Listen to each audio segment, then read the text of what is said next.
Hey everybody, we're going to be looking at page 71 today in your Think Up math book. This is the one that you have.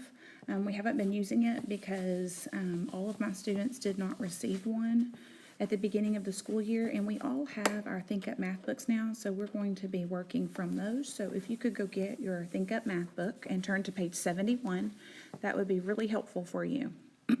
Okay, so let's start with problem 1. Stanley drinks 2/3 cup of milk each day. Which statement describes the amount of milk Stanley will drink in 4 days? Okay, so what I'm looking at is I'm multiplying 2/3 times 4, which is really 2/3 times 4 over 1, right? So that's what it would be. It would be 2/3 times 4 over 1. So I'm trying to figure out, is it going to be more or less? Well, since I'm multiplying by a number that is larger, I've got an improper fraction and not a proper fraction. I know I'm going to have more. My answer is going to be bigger. So A, the amount of milk is less than 2/3. It can't be less than because I'm multiplying by a whole number. So it can't be less than because of my whole number. The amount of milk is between 2/3 and 4 cups. It's going to have to be somewhere around in there just because we know that we're multiplying by a larger number, so we're going to get more, okay? Now look at this one. The amount of milk is between 4 and 5 cups. I'm not going to get up to 5 cups because I'm multiplying a fraction times 4. So I know that C cannot be the answer. I'm looking at B as my best choice so far. Now look at D. The amount of milk is greater than 5 cups. There's no way that it can be greater than 5 cups because I'm multiplying by 4. So if we were to multiply this out, which we don't really need to, my answer is definitely going to be B from all of the choices that I have. That would be 8/3. So if I took 8/3 and I divided it, 8 divided by 3, I'm going to get 2. That's 2. So I got 2 and 2/3. So I know that my answer is definitely B. I just checked it to make sure. We look great with that choice. So I'm going to erase my work so that we can go ahead and start looking at question number 2. These questions are very similar to what you're going to be answering on page 75 today, so you'll want to pay special attention to them. Question 2. Brandy has a new part-time job. On Monday, she worked 8 hours. On Wednesday, she worked 3/4 as long as she did on Monday. Which statement is not true about the number of hours Brandy worked on Monday and Wednesday? So I always like to look at what's important. On Monday, she worked 8 hours, so the 8 hours is important. Also, it says that she worked, I think I wrote over something. Yes, I did. I'm sorry. It also says that she worked 3/4 as long. So I'm just going to circle this whole chunk right here. I need the 8 hours and I need the 3/4. That's what's important. So I know that I'm multiplying my 8 hours times 3/4. So 3/4 is a fraction. It's a proper fraction. My numerator is smaller than my denominator. So I'm going to get a number that is smaller than 8. So look at F. Brandy worked more hours on Monday than she worked on Wednesday. Okay. Look at G. Brandy worked fewer than 8 hours on Wednesday. Okay. Look at H. Brandy worked 3 more hours on Monday than on Wednesday. And J. Brandy worked fewer than 16 hours on Monday and Wednesday combined.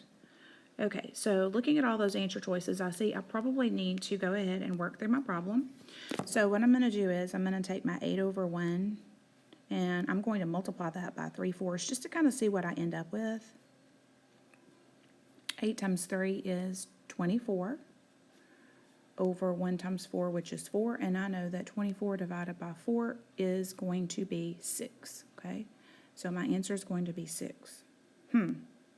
So she worked 8 hours on Monday. So Monday was 8 hours. And on Wednesday, she worked 6 hours.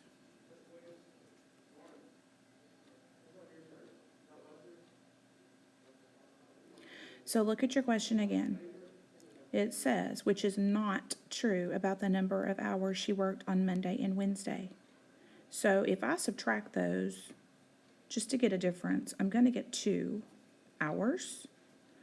So this says on H, Brandy worked 3 more hours on Monday than Wednesday. So my answer is definitely H because I want the not true answer. So H for number 2 is my answer.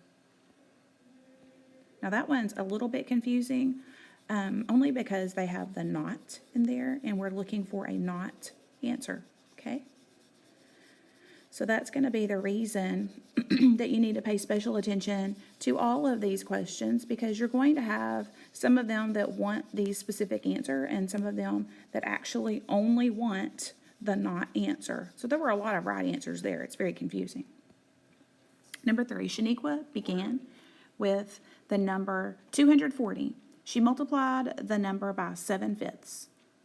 Then Shaniqua multiplied that product by 13 over 13. Now I know 13/13 is equal to 1, so that's going to help me. Which of the following is the most accurate statement? Okay, so I'm starting by looking at these things, the 240 and the 7/5. I know that I'm going to get a number that's larger than 240 because I'm multiplying by the 7/5. And 7 is a number in the numerator that is larger than the number 5. So that's going to help me know that there's going to be an increase of some sort. Okay, so let's look at A. Shaniqua's number increased with the first multiplication and then remained the same with the second multiplication. I think that one's it because I know that 13 over 13 is actually equal to 1. So that's going to make the number stay the same. The second product has a value of exactly 240. That's not true because we're multiplying by a fraction that is larger. Shaniqua's number decreased with the first multiplication and increased with the second. That's not true. Shaniqua's number increased with the first multiplication and then increased again with the second multiplication. That's not true either.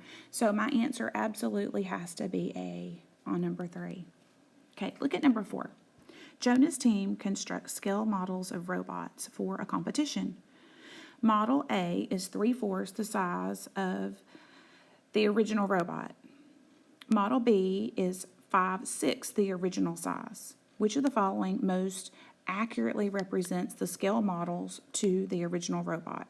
So think about it. Model A is 3/4 the size. So Model A is smaller than the actual size of the real robot that they're looking at. And Model B, same thing. It's not quite as large. It's not the same size. Okay, so when I'm looking at these, let's look at F. Model A and B are both larger than the original. No, because their fractions are smaller. Model A is larger than the original, while Model B is smaller than the original. Well, that can't be true because my numerators are both smaller than the denominators in both fractions. Model A and B are both smaller than the original. Now this is true. Model A and B are both smaller because you'll notice 3/4, it's not 4/4, so that means it is smaller. And 5/6 is smaller than 6/6, so it has to be smaller. So my correct answer is H. Okay, number 5. Brandon set a goal to sell 30 fundraiser cards by Friday. On Monday, he sold 1/3 of his goal. On Tuesday, he sold 3/2. That's more than his goal. 3/2 of his goal to friends and family. Which of the following most accurately compares the number of cards Brendan sold on Monday and Tuesday to his goal? Okay, so I'm looking at, my goal was 30, but I really don't need that. I just need the third and then the 3/2. So on number 5, I'm going to look at A. It says he sold more cards than his goal on Monday. No, he didn't. On Monday, he sold 1/3. His whole goal would have been 3/3. He would have completed his goal, so he didn't. Look at B. On both Monday and Tuesday, he sold fewer cards than his goal. That's not true because look at Tuesday. It says 3/2. That's more than your goal. That's more than a whole number. Look at C. He sold fewer cards than his goal on Monday. That's true because my numerator is smaller than my denominator. but more cards than his goal on Tuesday. That is true because his numerator is larger than his denominator, so my answer is C. Okay, guys, I hope this was helpful with multiplying fractions so that you can see if there is an increase or a decrease.